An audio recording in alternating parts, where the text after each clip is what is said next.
Another Category 5 storm is heading towards the United States. We can't handle another hurricane in Florida. Don't you dare come to Florida. As if our Florida friends and family didn't have enough to deal with. This is the kind of fear that you're seeing on social media. And I have to tell you, when it comes to this, a little bit of the hysteria, don't buy into it. Deep breaths. You got to calm down a little bit. Completely understandable, though. After what everybody's been through, some folks are just getting power back to turn on the TV and find out there's a storm. Exactly, and we watched this and we saw how tracks can change. Right. And we were watching all of that. We watched it with Irma, but this is actually looking better for us when we're watching this. Much better, yeah. It's still not a done deal. Until it gets north of Melbourne, I won't be happy, but I'm happy so far because it does look like it's going to stay out to sea. That's good. Let me show you what we're talking about. So Maria and Jose, and I mentioned both of those because Jose is going to play a big role in where Maria goes. There's Maria now inside the Caribbean.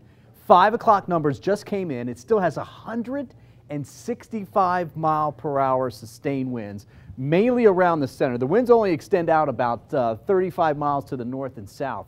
The hurricane force winds, that is. The tropical storm force winds go out 140. So this is actually a little bit smaller storm than what what Irma was. But Maria is on a path to go right towards southeastern Puerto Rico. Puerto Rico is only about 35 miles or so north to south anyways.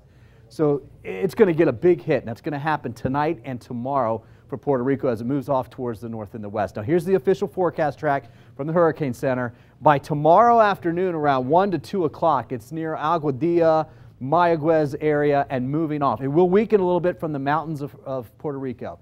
Then it moves back out over the Atlantic Ocean, still very warm water, as a Category 4, 140 mile per hour winds.